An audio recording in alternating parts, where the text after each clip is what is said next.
ഇത് ചെറുനാരങ്ങ ഉലുവ.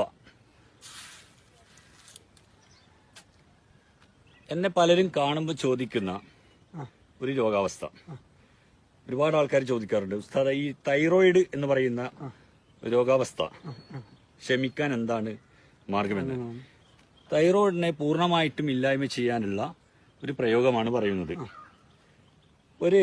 ഒരു ടീസ്പൂൺ ഉലുവ എടുക്കുക, ഒരു ഗ്ലാസ്സിനകത്തിട്ട് വെക്കുക. അതിനകത്തേക്ക് ഈ ഉലുവ മൂടത്തക്ക രീതിയിൽ ചെറുനാരങ്ങ പിഴിഞ്ഞ നീരൊഴിക്കുക. അത് രാത്രിയിൽ ചെയ്യുക.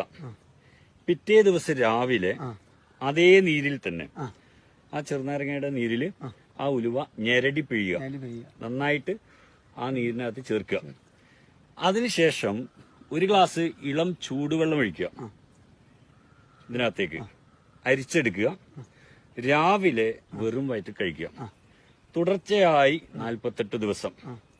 അങ്ങനെ തുടർച്ചയായിട്ട് 48 ദിവസം ഈ വെള്ളം കുടിക്കുകയാണെങ്കിൽ തൈറോയിഡ് എന്ന് പറയുന്ന രോഗാവസ്ഥയെ നമുക്ക് മാറ്റിയെടുക്കാൻ സാധിക്കും. എല്ലാ പ്രായക്കാർക്കും കഴിക്കാൻ പറ്റില്ല. ഇത് എല്ലാ പ്രായക്കാർക്കും എന്നല്ല, അതായത് ഒരു 15-20 വയസ്സിന് ശേഷം തൈറോയിഡ് ഉണ്ടെങ്കിൽ അത്തരം ആളുകൾക്ക് കഴിക്കാൻ പറ്റും. അതുമൂലം ഉണ്ടാകുന്ന രോഗാവസ്ഥകളെ നമുക്ക്